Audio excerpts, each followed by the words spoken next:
Assalamualaikum warahmatullahi wabarakatuh. Anak-anakku, bertemu lagi dengan Bu Sam di pelajaran biologi. Pada hari ini kita akan membahas tentang sistem gerak materi otot rangka.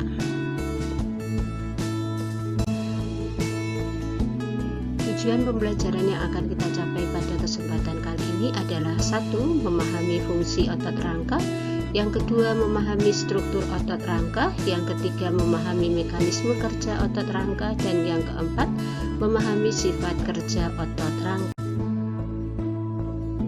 Otot rangka adalah otot yang melekat pada tulang dan dapat bergerak secara aktif menggerakkan tulang, sehingga disebut dengan alat gerak aktif.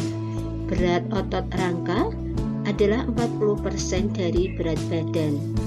Pada wajah, otot melekat pada kulit dan akan bergerak jika berkontraksi.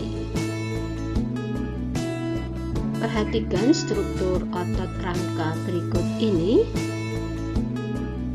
Otot rangka atau yang biasa kita kenal dengan otot lurik mempunyai bentuk silindris panjang, kemudian ada garis gelap terang yang tersusun secara melintang. Jumlah intinya banyak dan terletak di tepi sel. Otot ini melekat pada rangka tubuh manusia sehingga disebut dengan otot rangka. Kita mulai pembahasan kita dengan fungsi otot rangka. Otot rangka mempunyai beberapa fungsi, antara lain: 1. Menggerakkan tulang untuk melakukan gerakan. Yang kedua, menopang dan mempertahankan postur tubuh. Yang ketiga, menghasilkan panas untuk mempertahankan suhu normal tubuh. Untuk mendukung fungsi otot rangka sebagai alat gerak aktif, otot rangka mempunyai beberapa sifat, antara lain: 1. Kontraktilitas, serabut otot dapat berkontraksi dan meregang. Yang kedua, eksitabilitas, serabut otot akan merespon dengan kuat jika distimulasi oleh impuls saraf. Yang ketiga, ekstensibilitas, serabut otot memiliki kemampuan meregang melebihi panjang otot saat relaksasi. Yang keempat, elastisitas, serabut otot dapat kembali ke ukuran semula. Berikut kita lanjutkan dengan struktur otot rangka. Perhatikan gambar struktur otot rangka berikut ini. Area otot rangka terdiri dari bagian kepala otot atau yang disebut dengan musculus caput, empal otot atau yang disebut dengan musculus venter, ekor otot atau yang disebut dengan musculus caudal. Kepala otot dan ekor otot ini terdiri dari jaringan ikat padat yang kuat yang disebut dengan tendon. Tendon ini nanti tempat melekatnya otot pada tulang. Kemudian empal otot ini merupakan area otot yang bagian tengahnya menggembung, terdiri atas berkas-berkas otot dan aktif dalam berkontraksi.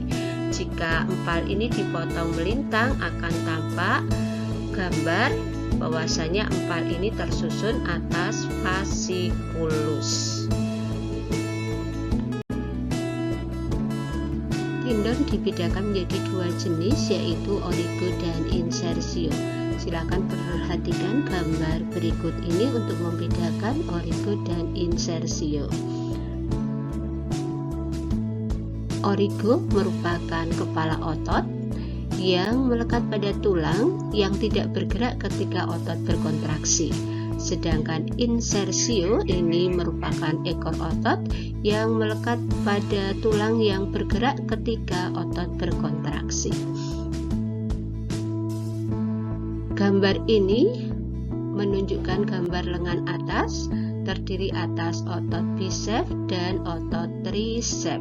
Ketika kalian menggerakkan lengan kalian menekuk atau meluruskan lengan, Yang origo ini di sini tulangnya tidak bergerak. Kemudian yang diinsersio ini tulangnya bergerak ketika otot berkontraksi. Berikutnya kita akan membahas tentang struktur otot rangka. Perhatikan gambar berikut ini.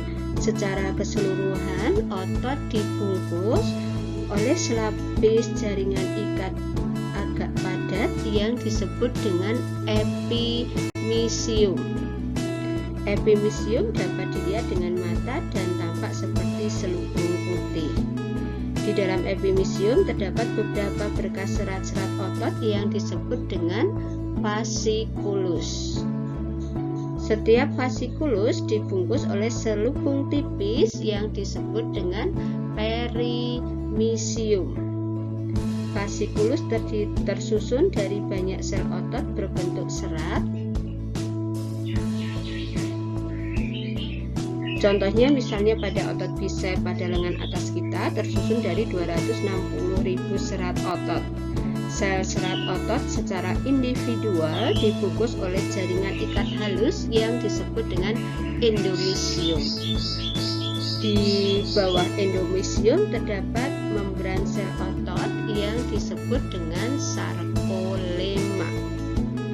Di dalam sarkolema terdapat glikogen atau cadangan energi, mioglobin, enzim, dan ion-ion seperti kalium, magnesium, dan fosfat. Mioglobin berfungsi menyimpan dan memindahkan oksigen dari hemoglobin dalam sirkulasi ke enzim-enzim respirasi di dalam sel kontraktil. Di bawah sarkolema terdapat sitoplasma yang disebut dengan sarkoplasma. Sarkoplasma berisi cairan gelatin, glikogen, lemak, dan organel sel seperti mitokondria. Sel otot rangka berbentuk serabut halus panjang berukuran 1-40 mm, berdiameter 10-100 mikrometer, banyak mengandung mitokondria serta memiliki banyak inti berbentuk lonjong yang terdapat di tepi sel. Sel otot yang berbentuk serabut halus disebut dengan miofibril. Berikut kita lihat struktur dari miofibril. Perhatikan gambar berikut ini. Pada gambar serat otot lurik ini, kalian bisa melihat terdapat banyak inti sel yang letaknya di tepi sel. Kemudian di sini juga tampak adanya garis terang dan garis gelap yang tersusun berselang-seling. Serat otot lurik dibungkus oleh selaput yang disebut dengan sarkolema. Di dalam serat otot ini terdapat banyak sekali mitokondria yang berfungsi untuk menghasilkan ATP sebagai sumber energi untuk kontraksi otot. Serat otot mengandung banyak sekali miofibril yang kalau kita perbesar gambarnya akan tampak struktur seperti berikut. Miofibril terdiri dari protein kontraktil berupa protein filamen yang disebut dengan miofilamen. Miofilamen dibagi menjadi dua jenis, yaitu miofilamen yang tebal dan miofilamen yang tipis.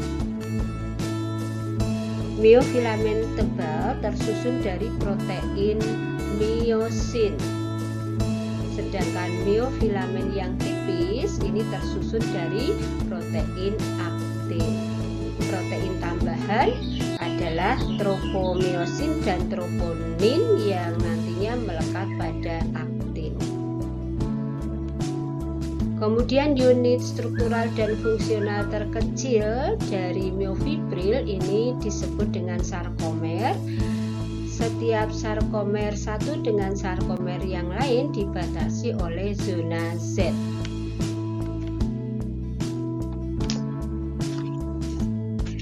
Pada setiap sisi garis Z ada pita yang jelas yang disebut dengan pita I atau singkatan dari isotropik, terdiri dari filamen tipis aktin. Kemudian antara pita I dengan pita I berikutnya, ini ada pita A atau anisotropik. Ini lebih gelap, di mana filamen tipis tumpang tindih dengan filamen miosin yang tebal.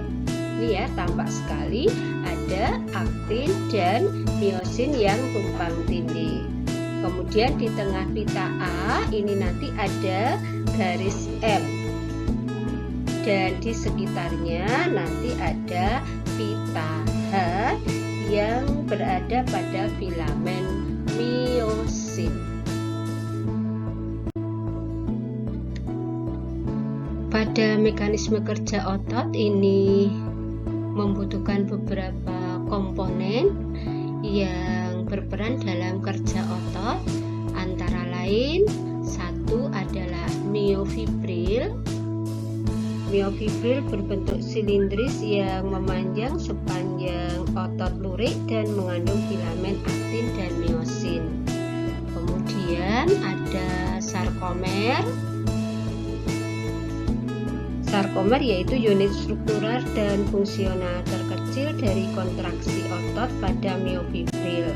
Sarkomer ini dibagi menjadi zona H, pita I, dan pita A. Kemudian ada aktin. Ini ya, aktin. Aktin merupakan filamen kontraktil yang tipis serta memiliki sisi aktif dan situs pengikatan. Selanjutnya ada miosin. Miosin yaitu protein filamen yang lebih tebal dan memiliki penonjolan yang dikenal dengan kepala miosin. Kemudian ada tropomiosin, merupakan sebuah protein aktin pengikat yang mengatur kontraksi otot. Dan ada troponin, yaitu protein kompleks yang melekat pada tropomiosin. Berikut kita lihat sumber energi untuk gerak otot. Perhatikan gambar gerak otot berikut.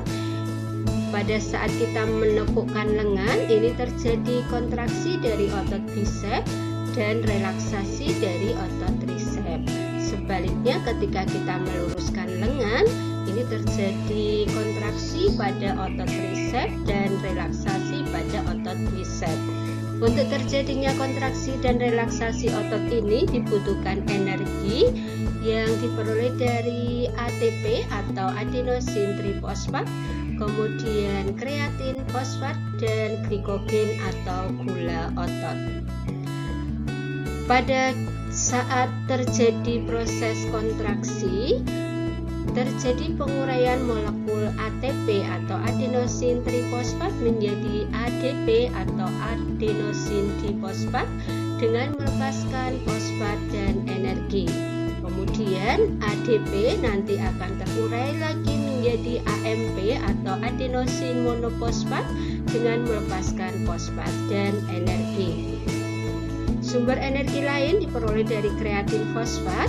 Jika digunakan untuk kontraksi, kreatin fosfat akan terurai menjadi kreatin dengan melepaskan fosfat dan energi. Energi inilah nantinya yang akan digunakan untuk kontraksi otot. Karena pada saat kontraksi otot tidak membutuhkan oksigen, maka fasenya disebut dengan fase anaerob. Kemudian pada saat relaksasi terjadi reaksi kimia sebagai berikut. Glikogen akan diubah menjadi laktasidogen. Selanjutnya laktasidogen akan diubah menjadi glukosa dan asam laktat. Dan glukosa dengan bantuan oksigen akan diubah menjadi CO2, kemudian H2O dan energi. Energinya akan digunakan untuk membentuk ADP dari AMP plus fosfat dan energi membentuk ATP dari ADP plus fosfat dan energi serta membentuk kreatin fosfat dari kreatin fosfat dan energi. Pada fase relaksasi ini karena dibutuhkan oksigen maka disebut dengan fase aerob. Pada saat relaksasi terjadi penimbunan asam laktat. Timbunan asam laktat ini akan menyebabkan kelelahan pada otot. Berikut kita lanjutkan dengan mekanisme kerja otot. Perhatikan struktur miofilamen berikut ini. Seperti yang kalian ketahui bahwasanya miofilamen ini merupakan unit terkecil dari otot yang terdiri dari filamen gelap atau thick filamen dan filamen terang atau thin filamen. Filamen gelap atau thick filamen ini terdiri dari protein miosin, sedangkan filamen terang atau thin filamen terdiri dari protein aktin, troponin, dan tropomiosin.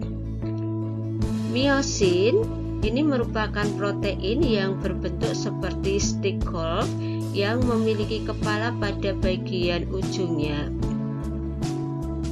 Kepala miosin ini memungkinkan adanya pergeseran ke depan dan ke belakang pada filamen terang sehingga pergeseran pun dapat terjadi. Kepala miosin ini nanti akan menempel pada situs pengikatan pada filamen terang saat terjadinya kontraksi.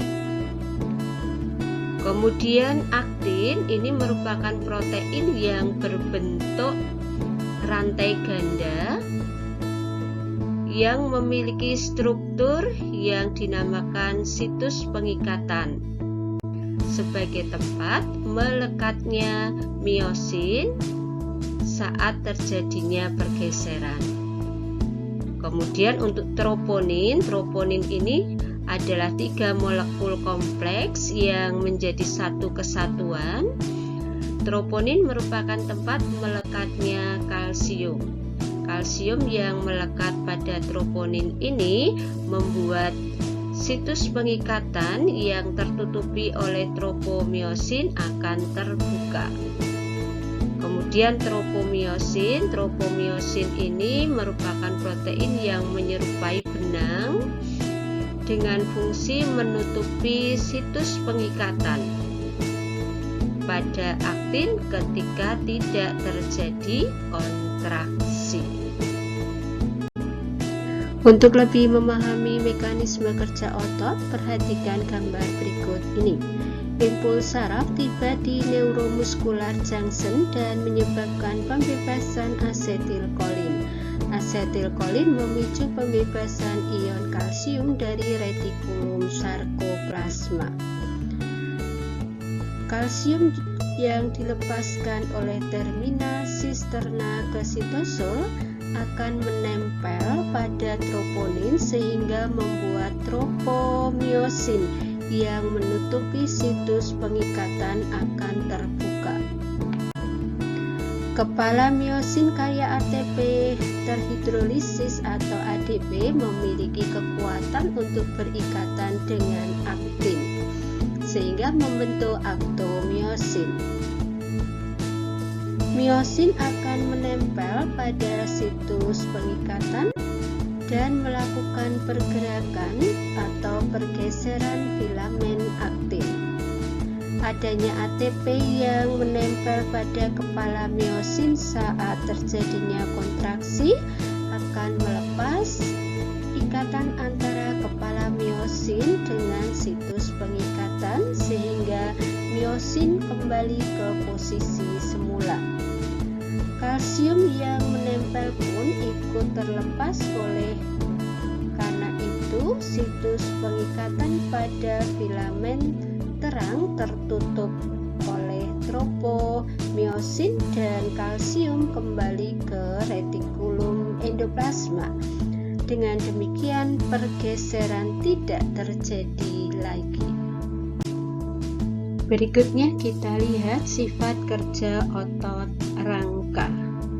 Untuk melakukan suatu gerakan diperlukan kerjasama lebih dari satu macam otot, paling sedikit 2 macam otot. Otot-otot tersebut ada yang bekerja saling mendukung dan ada pula yang bekerja berlawanan. Berdasarkan sifat kerjanya, otot dapat dibedakan menjadi 2 jenis, yaitu otot antagonis dan otot sinergis. Yang pertama, otot antagonis adalah otot yang bekerja saling berlawanan sehingga menimbulkan gerakan yang berlawanan atau berbeda arah. Contohnya kita lihat pada otot bicep dan otot tricep berikut ini. Otot bicep adalah otot yang memiliki 2 ujung atau 2 tendon yang melekat pada tulang dan terletak di lengan atas bagian depan.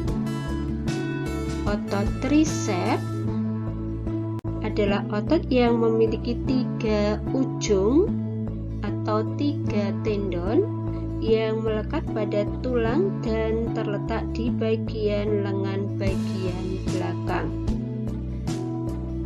Untuk mengangkat lengan bawah, otot bicep berkontraksi dan otot tricep relaksasi. Sebaliknya, untuk menurunkan lengan bawah, otot bicep relaksasi dan otot tricep berkontraksi. Gerakan ini disebut dengan gerak antagonis. Yang kedua adalah otot sinergis, adalah otot yang menghasilkan kerja saling mendukung. Sebagai contoh, kerjasama antara pronator teres dan pronator quadratus yang bekerja bersama-sama untuk menelungkupkan telapak tangan. Berikut adalah macam-macam gerak antagonis. Yang pertama adalah gerak fleksi dan ekstensi. Fleksi adalah membengkokkan dan ekstensi adalah meluruskan. Sebagai contoh adalah gerakan otot bicep dan otot tricep ketika mengangkat dan menurunkan lengan bawah. Ketika mengangkat lengan bawah, ini otot bicep berkontraksi dan otot tricep relaksasi. Sebaliknya, ketika menurunkan lengan bawah, otot tricep berkontraksi dan otot bicep relaksasi. Gerak yang kedua adalah abduksi dan adduksi. Abduksi adalah menjauhi badan dan adduksi adalah mendekati badan. Misalnya gerakan tangan sejajar bahu dan sikap sempurna. Yang ketiga adalah elevasi dan depresi. Elevasi ke atas, depresi ke bawah.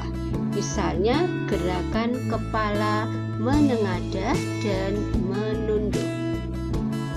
Yang keempat adalah pronasi dan supinasi. Pronasi adalah menelungkup dan supinasi adalah menengadah.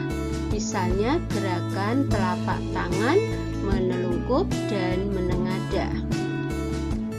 Yang berikutnya adalah inversi dan eversi.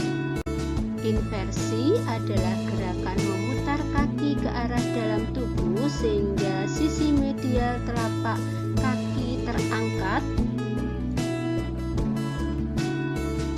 Ini merupakan kombinasi supinasi dan adduksi. Kemudian yang eversi ini adalah gerakan memutar kaki ke arah luar tubuh sehingga sisi lateral telapak kaki terangkat kombinasi antara pronasi dan abduksi.